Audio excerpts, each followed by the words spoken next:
Empezamos En Consulta. En Consulta es una presentación de la Asociación Acción Internacional para la Salud. Construyamos una sociedad saludable con un sistema de atención sanitaria universal y de calidad. Hoy día quería contarles, antes de la presentación del exministro de Salud, el doctor Víctor Zamora, que vamos a contar con la presencia del doctor Luis Beingolea More, médico epidemiólogo del Organismo Andino de Salud.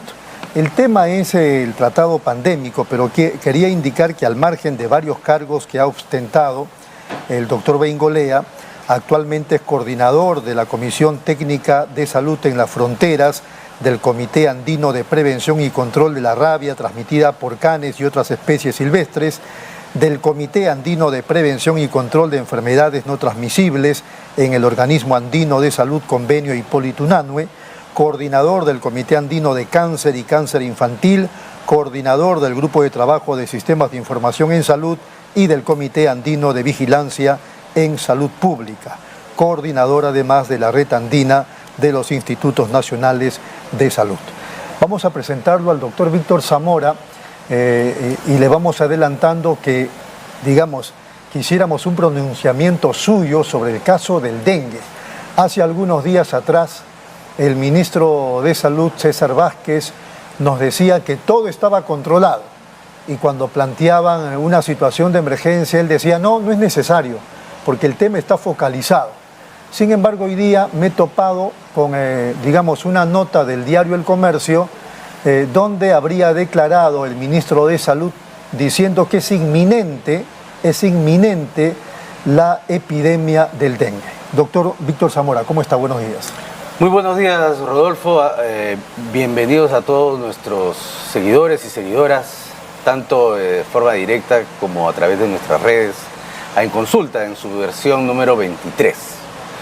Efectivamente, Rodolfo, el día de hoy el titular del diario El Comercio toma las declaraciones del señor ministro de Salud anunciando la inminencia de una epidemia. No sé si es ignorancia, rodeado de desinformación, o es simplemente una estrategia política por tratar de minimizar un hecho que ya se ha hecho evidente. Y el ministro cae en el error que ya su predecesora había caído, en el sentido de minimizar el problema que enfrentamos, no solamente el peligro en Lima, sino las devastadoras consecuencias que esta enfermedad ha tenido el año pasado, con cerca de 400.000 casos concentrados, de la mayor parte en el norte del país, pero no solo en el norte, con altísima mortalidad, ubicando al Perú nuevamente entre los países, justamente por su sistema de salud, de más alta tasa de mortalidad por esta enfermedad.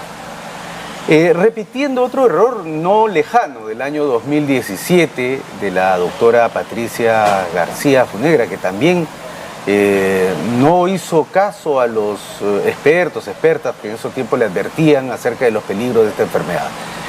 En el año 2017 tuvimos cerca de 70.000 casos. En el año 2023, 400.000 casos. Y en este año, a pesar de lo que digan las autoridades, de ponerle un nombre si es epidemia o no es epidemia, eso es absolutamente,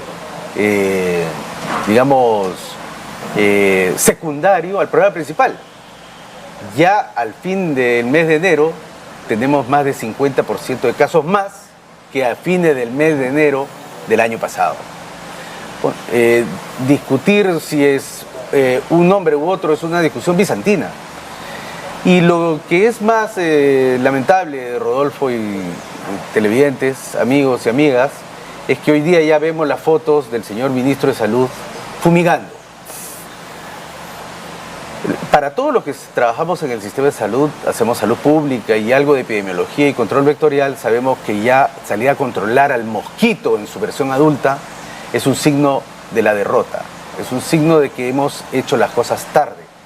Porque la estrategia vertical de la lucha, la estrategia central de la lucha contra el dengue es el control larvario.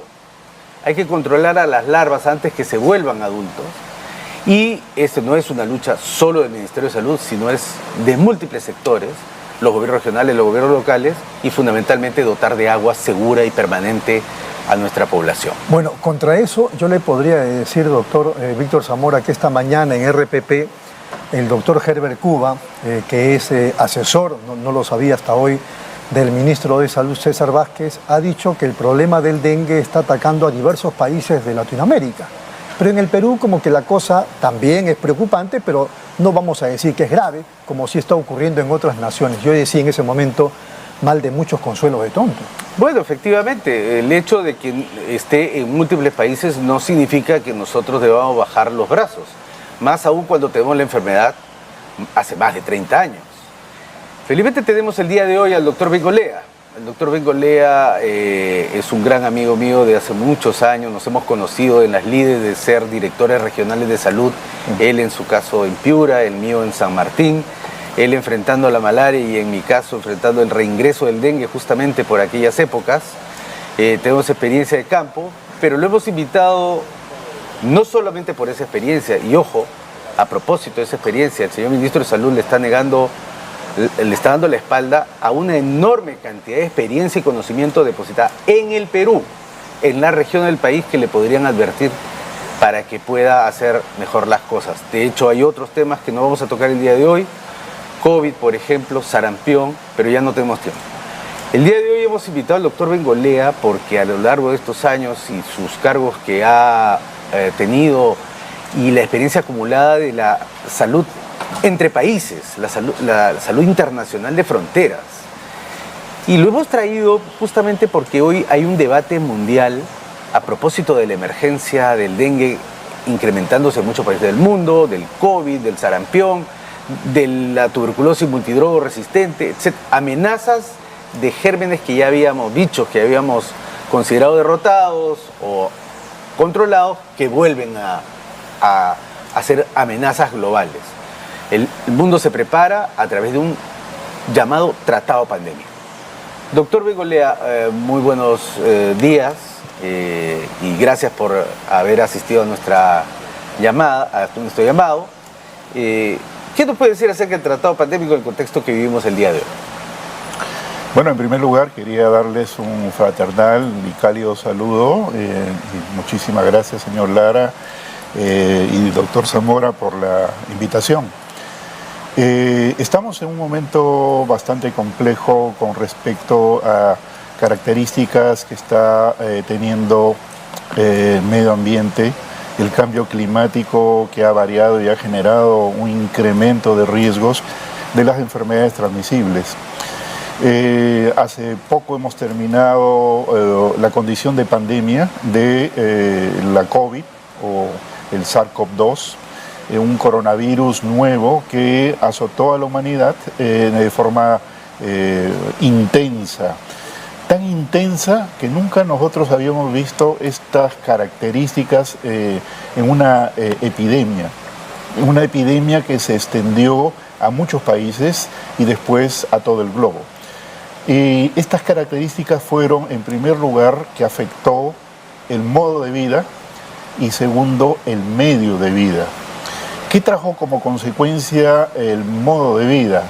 Que nosotros dejamos de interactuar socialmente y tuvimos que estar confinados durante diferentes periodos de tiempo en nuestros hogares, ¿sí? En el caso de la afectación del medio de vida, indudablemente que eso iba a afectar los ingresos principalmente de las personas más desposeídas, de las personas que tenían que trabajar día a día y que obviamente tenían que exponerse nuevamente a salir a buscar el pan de cada día. Entonces, se hizo evidente que nuestro sistema fue extremadamente vulnerado, porque primero no conocíamos esa enfermedad en la magnitud y las características que se presentó, ¿sí? Y el hecho de que se expandió muy rápidamente a todo el mundo a través de diferentes mecanismos, identificando el mecanismo de la transmisión por aire como uno de los más complejos, pero evidentemente el causante de una gran dispersión del proceso. Entonces, disculpe que le interrumpa, doctor Bengolea. Entonces, dadas las características del SARS-CoV y bueno, lo que todos conocemos como el coronavirus, de la violencia con la que nos atacó y la respuesta limitada que tuvimos como países aislados, uno del otro, compitiendo inclusive entre nosotros, sale esta idea del tratado pandémico, ¿no? A partir de la experiencia que usted tiene en salud internacional, ¿qué nos puede decir de este tratado pandémico como instrumento? Sí, es muy importante la pregunta. Nosotros ya teníamos internacionalmente la primera ley internacional que nació en el mundo, que es el Reglamento Sanitario Internacional, que antes de su modificación en el año 2005 estableció ya todo un proceso en razón de los brotes que hubo de cólera en América, teniendo un punto de partida lamentablemente en nuestro país, Perú. Pero también evidenció la presencia o la necesidad de combatir algunos procesos como el ébola que estaba azotando el África. Esta modificación implicó todo un esfuerzo y salió este documento, esta regulación multidisciplinaria, intergubernamental, interinstitucional, pero que sin embargo se puso a prueba en la COVID. Y ahí viene la nueva propuesta, que es este tratado, porque se evidenció que teniendo mucha especificidad este documento del Reglamento Sanitario Internacional 2005, no fue lo suficientemente potente, no fue lo suficientemente dúctil para poder enfrentar la pandemia, ya que las decisiones para poder enfrentar la misma requerían desde el más alto nivel de decisión política. Y creo que ahí ha nacido la necesidad propuesta por varias instancias internacionales, universidad, la academia, organismos internacionales, gobiernos, de hacer una modificación sustancial. El reglamento sanitario es una herramienta técnica, pero necesitaba una herramienta mucho más potente, como un tratado, un acuerdo, un convenio, ¿sí?, que le permita tomar decisiones inmediatas. Entonces ahora, en este momento, en la evaluación que se ha hecho el mes pasado, se vio por conveniente revisar los 36 artículos que han aparecido, que se han trabajado ya desde el año 2021, para tener una herramienta que permita, en primer lugar, hacer cambios sustanciales en la decisión. Bueno, entonces, seguramente en el segundo bloque vamos a ir un poco más a discutir acerca de cómo estamos preparados en la comunidad andina, los países, cómo se están discutiendo este tema, pero creo que se incluye temas que hasta ahora son controversiales, ¿no? Patentes, acceso a los datos, manejo de información, porque es clave que podamos los países intercambiar eso cuando hay una emergencia de esas características. ¿Eso es así? Has dado en la clave, digamos así, de la respuesta a una pandemia. Por ejemplo, insumos, equipos de protección, equipos que permitan la sobrevida a las personas, vacunas, producción de medicamentos, soporte en los servicios de salud, ¿no? Servicios de salud preparados, personal preparado, personal adecuadamente capacitado y también pagado. La primera línea que impactó, o el primer grupo que impactó esta enfermedad, estaba relacionada al personal de salud. De allí que en las Américas, específicamente en Sudamérica, hemos tenido la más alta mortalidad de nuestro personal, muy comprometido. Ellos estuvieron al pie de cada institución dirigiendo y controlando el proceso. Pero se encontró que no tenía estas herramientas suficientes para combatir esta enfermedad. Y estas herramientas eran la protección personal. Ni inclusive los países desarrollados tenían las mismas y ellos se vieron avasallados. Y si vemos las cifras del primer impacto, cayó China, cayó Europa, cayó Norteamérica, y de ahí los países, en este caso sudamericanos y andinos. Una evidencia clara fue que entre los países andinos, los países desarrollados tenían ellos la capacidad para poder dar respuesta. a través de que tenían farmacéuticas potentes, internacionales, industria para generar vacuna, producir vacuna, tecnología que era suficientemente sofisticada como para en corto periodo de tiempo poner la vacuna a producir. Lo que no teníamos nosotros, ¿no? Correcto. Vamos un ratito a la pausa y regresamos enseguida con En Consulta con el doctor Víctor Zamora y nuestro invitado Luis Beingolea. Regresamos.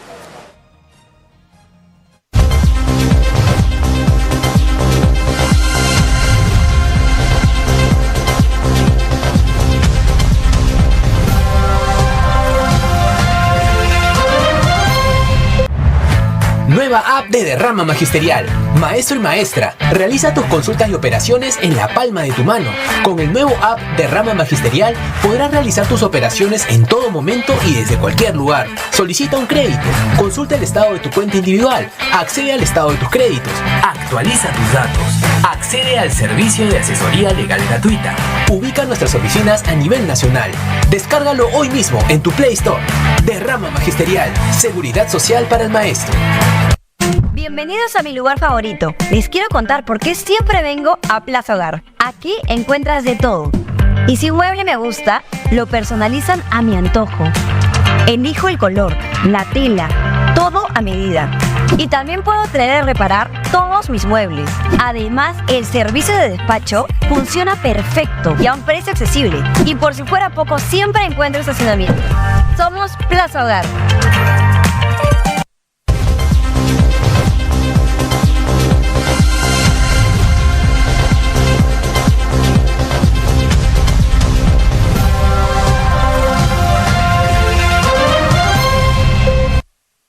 Muy bien, seguimos en el programa En Consulta. Estamos con el doctor Víctor Zamora y nuestro invitado, el doctor Luis Beingolea More, médico epidemiólogo del Organismo Andino de Salud.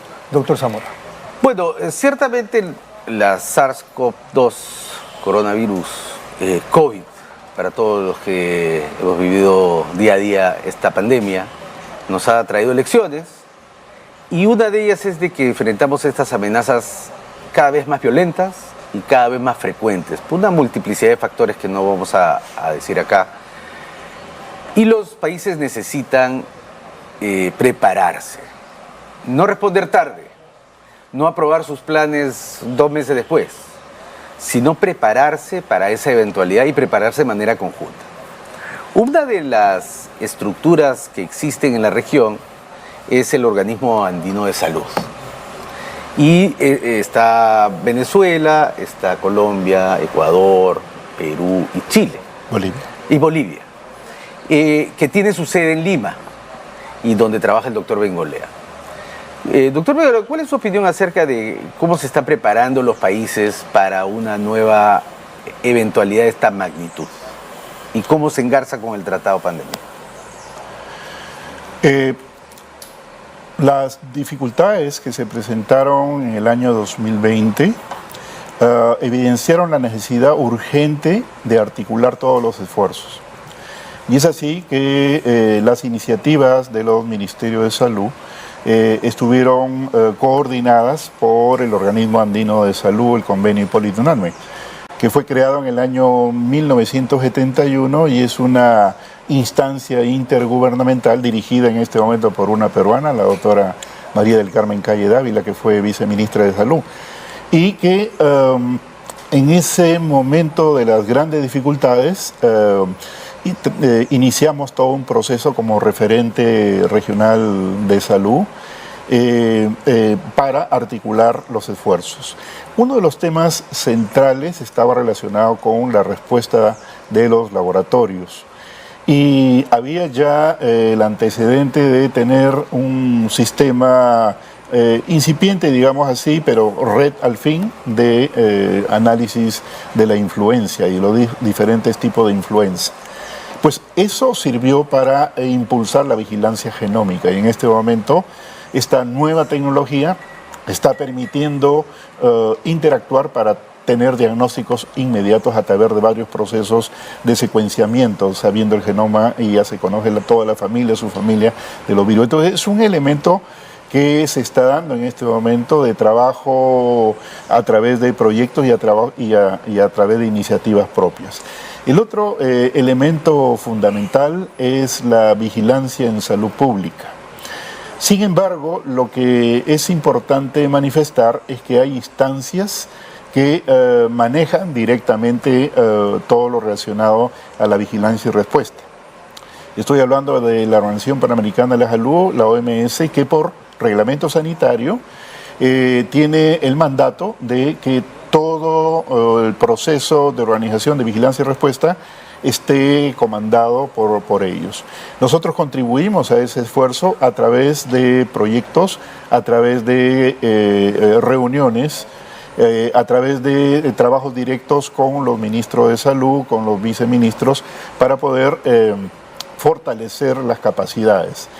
Y dentro de este plan hay un aspecto importante: tener a la salud como el escenario de los derechos de las personas y los derechos nacionales, ¿no? Y yo creo que esto es fundamental, el tener a la salud en la cumbre. Ahora que ha pasado la pandemia, estamos viendo que eso se está debilitando y creo esto es un grave error. Claro, doctor, la articulación entre todos los países del sector andino es importantísimo, ¿no? Pero es una palabra que, digamos, no funcionó ni siquiera entre los peruanos para articular frente a lo que significaba la pandemia. Ya hemos visto 200.000 muertos y todo lo demás. Pero claro, es una experiencia que le sirve al Perú y al mundo. ¿Usted podría, digamos, dar un mínimo de garantías desde su experiencia que ya estamos articulando los países andinos en el aspecto de la salud? Es un tema complejo, ya que tenemos en el caso de los países andinos diferentes modelos de atención de salud, ¿no? Algunos tienen un modelo de cobertura universal, otro de acceso universal. Entonces, lo más importante de todo es que las iniciativas parten desde los ministerios, es decir, los planteamientos para articular están dados en este momento. Las posibilidades de financiamiento son un tema complejo, que eso es tal vez uno de los grandes obstáculos para poder avanzar. Hace un rato hablaste de dengue, y dengue es un problema universal que también afecta a los países de las Américas durante muchos años. Desde el año 2010 hasta ahora, en el año 2010 hubo 1.6 millones de casos de dengue en las Américas. Ahora, el año pasado, hemos tenido 4.4 millones de casos en las Américas. Es decir, lejos de bajar, aumentó. Y esto implica una serie de arreglos, ¿sí? Para entender que la salud no es de los médicos, la salud no es del personal de salud exclusivamente. La salud tiene que haber una articulación de todas las instancias de Estado que tienen extrema competencia. Mucho más hace educación con nuestros niños para prevenir las enfermedades diarreicas que de repente salud, ¿no? A pesar de todo su aparato para poder hacer el cambio. Dengue no se va a extinguir nunca mientras no haya agua en todas las ciudades, en todas las localidades. ¿Por qué? Porque el mosquito vive de los recipientes de agua que están en las casas.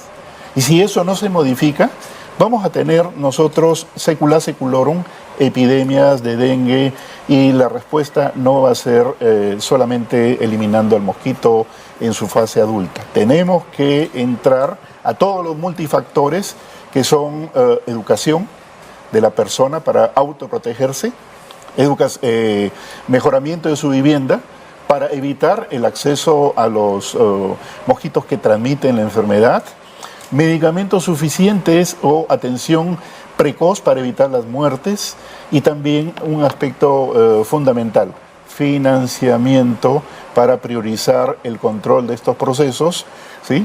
Y se ha agregado una complejidad mayor, que es el cambio climático. Estamos nosotros soportando incrementos de la temperatura que no hemos tenido en décadas. ¿Esto a qué se debe? Ese es un exceso de temperatura que está calentando a todo nuestro planeta, con derretimiento de hielos, ¿no? De nuestras cumbres, va a haber agotamiento de agua, etcétera, sin llegar a un tremendismo.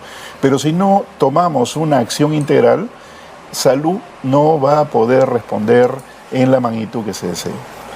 Perfecto. Nos queda un minuto. Sí, Rodolfo, yo quería aprovechar este minuto para agradecer a la doctora María José Augusto. Ella es médica de Ecuador, ha publicado este libro, tuvo la gentileza de invitarme a ser parte de su lanzamiento tanto en Guayaquil como en Quito. He estado la semana pasada. Es una obra extraordinaria porque justo toca uno de los temas que permanentemente hablamos en este programa, que es el tema de la gestión sanitaria. He tenido la oportunidad de interactuar también con el exministro de Salud de Colombia, Fernando Ruiz, ambos, al doctor Augusto y al doctor Ruiz. Espero que podamos tenerlos en consulta en adelante. Muchísimas gracias, doctor Augusto, por esta oportunidad de estar en su país y poder dialogar acerca de los temas comunes que nos preocupan a todos. Muchas gracias. Lo vi también en medios de comunicación de Ecuador. Efectivamente, una ronda de entrevistas, los periodistas interesados en saber no solamente lo que pasaba, mi opinión sobre Ecuador, sino también lo que pasaba en nuestro país. Agradecerle a Lucho, al doctor Bengolea, por la gentileza de estar con nosotros, a ti, Rodolfo, por apoyar la salud pública de este país, y nos vemos la próxima semana.